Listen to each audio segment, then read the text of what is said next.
Double sided gum ಟೇಪ್ನ chapati ಹೊಸಿಯೋ ಮಣೆಗೆ ಅಂಟಿಸಿ ನೋಡಿ ಜಾದುನೇ ಆಗುತ್ತೆ ಫ್ರೆಂಡ್ಸ್.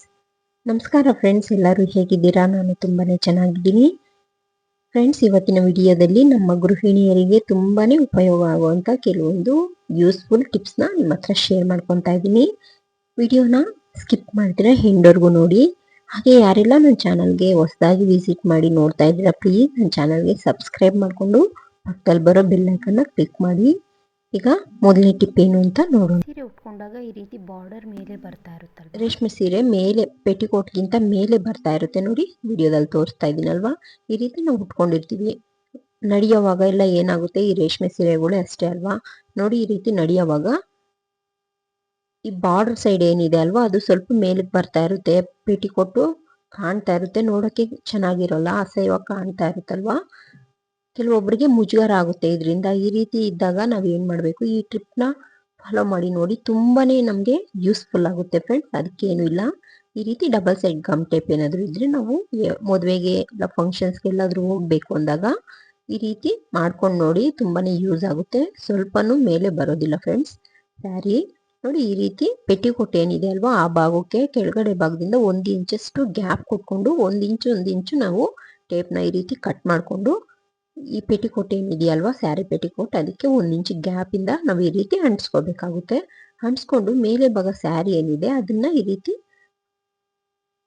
ಅಂಟಿಸ್ಕೊಂಡ್ಬಿಟ್ರೆ ಸಾಕು ಫ್ರೆಂಡ್ಸ್. ಯಾವುದೇ ರೀತಿ ನಾವು ಎಷ್ಟೇ ನಡೆದಾಡಿದ್ರು ಮೇಲೆ ಪೆಟಿಕೋಟಿಂದ ಮೇಲೆ ಸ್ಯಾರಿ ಬರೋದಿಲ್ಲ ನೋಡಿ, ತುಂಬಾ ಸ್ಟಿಫ್ ಆಗಿರುತ್ತೆ. ಇದೇ ರೀತಿ ಲಂಗ ಸುತ್ತೂ ನಾವು ಪೆಟಿಕೋಟ್ ಏನಿದೆ ಅಲ್ವಾ ಅದ್ರ ಸುತ್ತು ಒಂದು 3-4 ಜಾಗದಲ್ಲಿ ನಾವು ಹಾಕೊಂಡ್ರೆ ತುಂಬಾನೇ ಈಸಿಯಾಗಿ ನಾವು ಸ್ಯಾರಿನ ಕ್ಯಾರಿ ಮಾಡ್ಬೋದು. ಟ್ರೈ ಮಾಡಿ ನೋಡಿ, ಟಿಪ್ ಇಷ್ಟ ಆದ್ರೆ. ಈಗ ಮುಂದಿನ ಟಿಪ್ ಏನು ಅಂತ ನೋಡೋಣ. ಹಾಗೆ ನೋಡಿ, ಡ್ರೆಸ್ಗಳನ್ನಂತೂ ನಾವು ಯಾವಾಗೂ ಹಾಕ್ತಾ ಇರ್ತೀವಲ್ಲ, ಕೆಲವೊಂದು ಡ್ರೆಸ್ಗಳಿಗೆ ಏನಾಗುತ್ತೆ, ಈ ರೀತಿ ವಿ ಶೇಪಲ್ಲಿ ನೆಕ್ ಕೊಟ್ಟಿರ್ತಾರೆ. ಅದು ಒಂದೊಂದ್ಸರಿ ಈ ರೀತಿ ಓಪನ್ ಇದ್ದಾಗ ಕೆಲವರಿಗೆ ಇಷ್ಟ ಆಗಲ್ಲ, ತುಂಬಾನೇ ಡೀಪ್ ಇದ್ದಾಗ ಅಸಹ್ಯವಾಗಿ ಕಾಣ್ತಾ ಇರುತ್ತೆ. ಆ ಥರ ಇದ್ದಾಗ ಏನು ಮಾಡಬೇಕು, ಈ ರೀತಿ ಓಪನ್ ಇದ್ದಾಗ ಕೆಲವೊಬ್ಬರು ಸ್ಟಿಚ್ ಹಾಕೊಂತಾರೆ. ಮಿಷಿನ್ ಇಲ್ಲ ಅನ್ನೋರು ಏನು ಮಾಡಬೇಕು ಅಂದರೆ ಈ ಟಿಪ್ನ ಫಾಲೋ ಮಾಡಿ. ಈ ಡಬಲ್ ಸೈಡ್ ಗಮ್ ಟೇಪ್ನ ಸ್ವಲ್ಪ 2 ಪೀಸ್ ಹಾಕಿ ಕಟ್ ಮಾಡಿಕೊಂಡು ಮೇಲೆ ಭಾಗ ಏನಿದೆ ಅಲ್ವಾ ಓಪನ್ನು ಕೆಳಗಡೆಗೆ ಅಂಟಿಸ್ಕೊಂಡು ಮೇಲೆ ಭಾಗನ ಈ ರೀತಿ ಮೇಲಕ್ಕೆ ಈ ರೀತಿ ಪ್ರೆಸ್ ಮಾಡ್ಕೊಬಿಡ್ಬೇಕು. ನೋಡ್ತಾ ಇರ್ಬೋದು, ಮೊದಲು ಎಷ್ಟು ಅಸಹ್ಯವಾಗಿ ಕಾಣ್ತಾ ಇತ್ತಲ್ವಾ. ಡೀಪ್ ಈ ರೀತಿ ನೆಕ್ ಜಾಸ್ತಿ ಇದೆ ಅಂದಾಗ ಈ ರೀತಿ ಡ್ರೆಸ್ಗಳಿಗೆ ಟ್ರೈ ಮಾಡಿ ನೋಡಿ. ನಾವೇ ತೆಗಿಯೋವರೆಗೂ ಅದು ಓಪನ್ ಆಗೋದಿಲ್ಲ. ಯಾವುದೇ ರೀತಿ ಹೊಲಿಗೆ ಹಾಕೋ ಅವಶ್ಯಕತೆ ಇರೋದಿಲ್ಲ. ಟ್ರೈ ಮಾಡಿ ನೋಡಿ. ಈಗ ಮುಂದಿನ ಟಿಪ್ ಏನು ಅಂತ ನೋಡೋಣ. ನೋಡಿ, ನಾವು ಚಪಾತಿ ಮಾಡಬೇಕಾದ್ರೆ ಇಲ್ಲಾಂದ್ರೆ ಏನಾದರೂ ಕಟ್ ಮಾಡಬೇಕಾದ್ರೂ ಅಷ್ಟೇ, ಈ ರೀತಿ ಬೋರ್ಡ್ಗಳು ಇದ್ದಾಗ ಈ ರೀತಿ ಮುಂದಕ್ಕೆ ಹಿಂದಕ್ಕೆ ಜರುಗ್ತಾ ಇರುತ್ತಲ್ವಾ ನೋಡಿ. ನಾನು ಚಾಪಿಂಗ್ ಬೋರ್ಡ್ನ ನಾನು ಚಪಾತಿ ಮಾಡೋಕ್ಕೆ ಹೊಸಿಯೋಕ್ಕೆ ತೊಗೊಂಡಿದ್ದೀನಿ. ಇದನ್ನ ಚಪಾತಿ ಮಾಡುವಾಗ ಆ ಕಡೆ ಈ ಕಡೆ ಶೇಕ್ ಆಗ್ತಾ ಇರುತ್ತಲ್ವ, ಈ ರೀತಿ ಆಗಬಾರ್ದು ಅಂದಾಗ ನಾವು ಚಪಾತಿ ಮಾಡೋಕ್ಕೂ ಮುಂಚೆ ಒಂದು 4 ಪೀಸಷ್ಟು ನಾನು ಡಬಲ್ ಸೈಡ್ ಗಮ್ ಟೇಪ್ನ ಈ ರೀತಿ ಕಟ್ ಮಾಡ್ಕೊಂಡಿದ್ದೀನಿ ನೋಡಿ. ವಿಡಿಯೋದಲ್ಲಿ ತೋರಿಸೋ ರೀತಿಯಲ್ಲಿ ಸಣ್ಣ ಪೀಸ್ಗಳಾಗಿ ಕಟ್ ಮಾಡಿಕೊಂಡು ಬೋರ್ಡ್ನ ಈ ರೀತಿ ಉಲ್ಟಾ ಮಾಡಿಕೊಂಡು 4 ಮೂಲೆಯಲ್ಲೂ ಈ ರೀತಿ ಅಂಟಿಸ್ಕೋಬೇಕಾಗುತ್ತೆ. ಇಲ್ಲಿ ಈ ರೀತಿ ವಿಡಿಯೋದಲ್ಲಿ ತೋರಿಸೋ ರೀತಿಯಲ್ಲಿ 4 ಬದಿಯಲ್ಲೂ ಅಂಟಿಸ್ಕೊಂಡು ಮೇಲೆ ಇರೋವಂಥ ಕವರ್ ಏನಿರುತ್ತಲ್ವ ಅದನ್ನ ರಿಮೂವ್ ಮಾಡ್ಕೊಬಿಡ್ಬೇಕು. ಈ ರೀತಿ ಮಾಡಿಕೊಂಡು ಮಾಮೂಲಿ ನಾವು ಚಪಾತಿ ಹೊಸ್ಕೋಬೋದು ನೋಡಿ. ವಿಡಿಯೋದಲ್ಲಿ ತೋರಿಸ್ತೀನಿ, ಯಾವುದೇ ರೀತಿ ಶೇಕೆ ಆಗೋದಿಲ್ಲ ಫ್ರೆಂಡ್ಸ್. ನಮಗೆ ಕೆಲವೊಬ್ಬರಿಗೆ ಅರ್ಜೆಂಟ್ ಇರುತ್ತೆ, ಮಾರ್ನಿಂಗ್ ಟೈಮು ಟಿಫನ್ಗಳು ಮಾಡುವಾಗ ಈ ರೀತಿ ಗಲಿಬಿಲಿ ಟೈಮಲ್ಲಿ ಈ ರೀತಿ ಶೇಕ್ ಆಗ್ತಾ ಇದ್ರೆ ನಮ್ಗೆ ಮಾಡೋಕ್ಕೆ ತುಂಬಾನೇ ಇರಿಟೇಟ್ ಆಗ್ತಾ ಇರುತ್ತೆ ನೋಡಿ. ಅಂಥವ್ರು ಈ ರೀತಿ ಟ್ರೈ ಮಾಡಿ ನೋಡಿ. ಸ್ವಲ್ಪನೂ ಶೇಕ್ ಆಗ್ತಾ ಇಲ್ಲ. ಈ ಟಿಪ್ ಇಷ್ಟ ಆದರೆ ನೀವು ಟ್ರೈ ಮಾಡಿ ನೋಡಿ. ಇಷ್ಟ ಆದರೆ ಅಂತೂ ಕಮೆಂಟ್ ಬಾಕ್ಸಲ್ಲಿ ಕಮೆಂಟ್ ಮಾಡೋದನ್ನ ಮರಿಬೇಡಿ. ಹಾಗೆ ನನ್ನ ಚಾನಲ್ಗೆ ಸಪೋರ್ಟ್ ಮಾಡಿ. ಈಗ ಮುಂದಿನ ಟಿಪ್ ಏನು ಅಂತ ನೋಡೋಣ. ಇದು ಕೂಡ ನಮ್ಮ ಗೃಹಿಣಿಯರಿಗೆ ತುಂಬಾ ಯೂಸ್ ಆಗುವಂಥ ಟಿಪ್ಪು ಅಂತಲೇ ಹೇಳ್ಬೋದು ಫ್ರೆಂಡ್ಸ್. ನೋಡಿ, ನಾವು ಸ್ಯಾರಿ ಉಟ್ಟಾಗ ಏನು ಮಾಡ್ತೀವಿ, ಈ ರೀತಿ ರೇಷ್ಮೆ ಸೀರೆಗಳನ್ನೇ ಆಗಲಿ ಯಾವುದಾದ್ರೂ ಆಗಲಿ ಸ್ಯಾರಿ ಉಟ್ಟಾಗ ಈ ಥರ ಸೆರಗನ್ನ ಹಾಕ್ಕೊಳ್ಳೋವಾಗ ಈ ಪಾರ್ಟ್ ಏನಿದೆ, ಕಂಕಳ ಭಾಗ ಕೆಳಗಡೆ ಏನಿದೆ ಚೆಸ್ಟ್ ಪಾರ್ಟು, ಅಲ್ಲಿ ಈ ರೀತಿ ಕೆಳಗಡೆ ಬರ್ತಾ ಇರುತ್ತೆ ಸೆರಗು.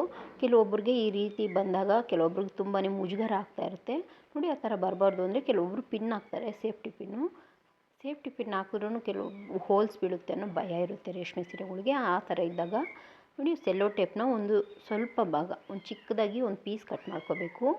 ಈ ರೀತಿ ಕಟ್ ಮಾಡಿಕೊಂಡು ನಾವು ಎಲ್ಲಿ ಬರುತ್ತಲ್ವ ಸೆರಗು ಆ ಪ್ಲೇಸ್ಗೆ ಈ ರೀತಿ ನಾವು ಕಂಕಳ ಭಾಗದಿಂದ ಸ್ವಲ್ಪ ಕೆಳಗಡೆ ಈ ರೀತಿ ಅಂಟಿಸ್ಕೊಬೇಕು. ಅಂಟಿಸ್ಕೊಂಡು ಸೆರಗು ಭಾಗನ ಈ ರೀತಿ ಅದಕ್ಕೆ ಸ್ಟಿಕ್ ಮಾಡ್ಕೊಂಬಿಟ್ರೆ ಆಯಿತು. ನೋಡಿ ಎಷ್ಟೇ ನಾವು ಈ ರೀತಿ ಕೆಳಗಡೆ ಮೇಲೆ ಜಗ್ಗಿದ್ರೂ ಅದು ಬರೋದಿಲ್ಲ. ನಾವಷ್ಟಕ್ಕೆ ನಾವೇ ತೆಗಿಯೋವರೆಗೂ ಆ ಸೆರಗು ಪಾರ್ಟು ತುಂಬ ನೀಟಾಗಿ ಫಿನಿಶಿಂಗಾಗಿ ಕಾಣ್ತಾ ಇರುತ್ತೆ. ಟ್ರೈ ಮಾಡಿ ನೋಡಿ. ಈ ಟಿಪ್ಪೆಲ್ಲ ನಾನು ಇವತ್ತು ತೋರಿಸಿರೋವಂಥ ವೀಡಿಯೋಸಲ್ಲಿ ನಿಮ್ಗೆ ಯಾವುದಾದ್ರೂ ಯೂಸ್ಫುಲ್ ಅನಿಸಿದ್ರೆ ಪ್ಲೀಸ್ ವಿಡಿಯೋಗೆ ಒಂದು ಲೈಕ್ ಕೊಟ್ಟು ಸಪೋರ್ಟ್ ಮಾಡಿ. ಈಗ ಮುಂದಿನ ಟಿಪ್ ಏನು ಅಂತ ನೋಡೋಣ. ನೋಡಿ ಮಕ್ಕಳ ಟೋಪಿಗಳ್ನ ಈ ರೀತಿ ಚಳಿಗಾಲ ಇದ್ದಾಗ ಯೂಸ್ ಮಾಡ್ತಾ ಇದ್ವಲ್ಲ, ಈಗ ಬೇಸಿಗೆ ಅಂತೂ ಬಂದಾಯಿತು. ಈ ರೀತಿ ಟೋಪಿಗಳ್ನ ನಾವು ಎತ್ತಿಡಬೇಕಾದ್ರೆ ಹಂಗೆ ಎತ್ತಿಕ್ಬಾರ್ದು. ಮತ್ತು ನಾವು ಯೂಸ್ ಮಾಡಬೇಕಾದ್ರೆ ಅದರಲ್ಲಿ ಒಂಥರ ಬ್ಯಾಡ್ ಸ್ಮೆಲ್ ಬರ್ತಾ ಇರುತ್ತೆ. ಎತ್ತಿಕ್ಕಕ್ಕೂ ಮುಂಚೆ ಈ ರೀತಿ ಟೋಪಿನ ಉಲ್ಟಾ ಮಾಡಿಕೊಂಡು ಸ್ವಲ್ಪ ಟ್ಯಾಲ್ಕಮ್ ಪೌಡರು, ಯಾವುದಾದ್ರೂ ನೀವು ಯೂಸ್ ಮಾಡುವಂಥ ಟ್ಯಾಲ್ಕಮ್ ಪೌಡರ್ನ ಈ ರೀತಿ ಎಲ್ಲ ಕಡೆ ಸ್ಪ್ರೆಡ್ ಮಾಡಬೇಕು. ಈ ರೀತಿ ಹಾಕ್ಕೊಂಬಿಟ್ಟು ಕೈಯಲ್ಲಿ ಈ ರೀತಿ ಒಂದು ಸಾರಿ ರಬ್ ಮಾಡ್ಕೋಬೇಕು. ಈ ರೀತಿ ಮಾಡೋದ್ರಿಂದ ಒಂದು ಒಳ್ಳೆ ಸ್ಮೆಲ್ ಬರ್ತಾ ಇರುತ್ತೆ ಟೋಪಿಯಲ್ಲಿ. ನಾವು ಎತ್ತಿಕ್ಕಿದ್ರೂ ಮತ್ತೆ ತೆಗೆದುಕೊಂಡಾಗೂ ಒಂದು ಒಳ್ಳೆ ಸ್ಮೆಲ್ ಬಂದು ಅದರಲ್ಲಿ ಯಾವುದೇ ರೀತಿ ಬ್ಯಾಡ್ ಸ್ಮೆಲ್ಲೆಲ್ಲ ಇರೋದಿಲ್ಲ. ಟ್ರೈ ಮಾಡಿ ನೋಡಿ. ಈ ರೀತಿ ಎತ್ತಿಕ್ಕಬೇಕಾದ್ರೆ ಸ್ವಲ್ಪ ಟ್ಯಾಲ್ಕಮ್ ಪೌಡರು ಹಾಕಿ ಎತ್ತಿಕ್ಕಿದ್ರೆ ಜರ್ಕಿನ್ಗೂ ಸಮೇತ ಇದೇ ರೀತಿ ಸ್ವೆಟರ್ಸ್ ಎಲ್ಲ ಎತ್ತಿಕ್ಕಬೇಕಾದ್ರೆ ಸರಿ ಟ್ಯಾಲ್ಕಮ್ ಪೌಡರ್ ಹಾಕಿ ಎತ್ತಿಡೋದ್ರಿಂದ ತುಂಬಾ ಒಳ್ಳೆ ಸ್ಮೆಲ್ ಬರ್ತಾ ಇರುತ್ತೆ. ಟ್ರೈ ಮಾಡಿ ನೋಡಿ. ಟಿಪ್ಸ್ ಇಷ್ಟ ಆಗಿದೆ ಅಂತ ಅಂದ್ಕೊತೀನಿ ಫ್ರೆಂಡ್ಸ್. ಈ ಟಿಪ್ಸ್ ನಿಮ್ಗೆ ಏನಾದರೂ ಯೂಸ್ಫುಲ್ ಅನಿಸಿದ್ರೆ ಪ್ಲೀಸ್ ನನ್ನ ಚಾನಲ್ಗೆ ಸಬ್ಸ್ಕ್ರೈಬ್ ಮಾಡಿಕೊಂಡು ಪಕ್ಕದಲ್ಲಿ ಬರೋ ಬೆಲ್ ಐಕನ್ನ ಕ್ಲಿಕ್ ಮಾಡಿ. ಅದರಿಂದ ನಾನು ಮಾಡುವಂಥ ಪ್ರತಿಯೊಂದು ವಿಡಿಯೋ ನೋಟಿಫಿಕೇಷನ್ ನಿಮಗೆ ಮೊದಲೇ ಬರುತ್ತೆ. ಇಷ್ಟ ಆದರೆ ನಿಮ್ಮ ಫ್ಯಾಮಿಲಿ ಫ್ರೆಂಡ್ಸ್ಗೂ ಶೇರ್ ಮಾಡಿ. Thank you.